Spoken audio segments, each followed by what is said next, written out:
추미애 법무부 장관 시절 폐지됐던 증권범죄합동수사단도 오늘 다시 출범했습니다. 이른바 여의도 저승사자로 불리며 위력을 떨쳤던 곳이죠. 문재인 정부 시절 불거진 라임과 옵티머스 사건을 재수사할 수 있다는 전망도 나옵니다. 손인혜 기자입니다. 한동훈 법무부 장관 취임 하루 만에 부활한 금융증권범죄합동수사단.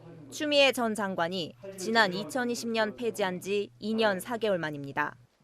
서민을 울리는 경제범죄 실태에 대해서 시급히 점검하고 발빠르게 대처해야 합니다. 다시 룰이 지켜질 것이라는 믿음을 시장 참여자들에게 줄 것입니다.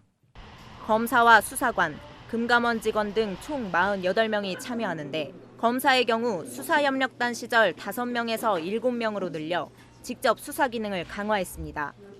앞서 추 전 장관은 검찰의 직접 수사 기능을 줄인다는 이유로 합수단을 폐지했습니다. 당시에도 개미 투자자 등 서민 피해가 급증할 수 있다는 우려가 나왔지만 반영되지 않았습니다. 남부는 금융조사 형사부 1부, 2부가 각각 있어서 전담을 하고 있기 때문에 아무런 문제가 발생되지 않고요. 당시 검찰은 라임펀드 부실 의혹을 수사 중이었고 일부 민주당 인사들이 펀드 비리에 연루됐다는 의혹도 제기됐던 상황. 하지만 지금까지 의혹의 사실 여부가 제대로 규명되지 않았습니다.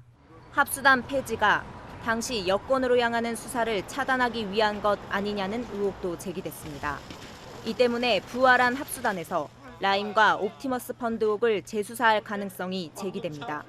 또 최근 폭락 사태가 발생한 루나 테라코인 경영진의 사기 의혹 수사를 합수단이 맡을 수 있다는 분석도 나옵니다.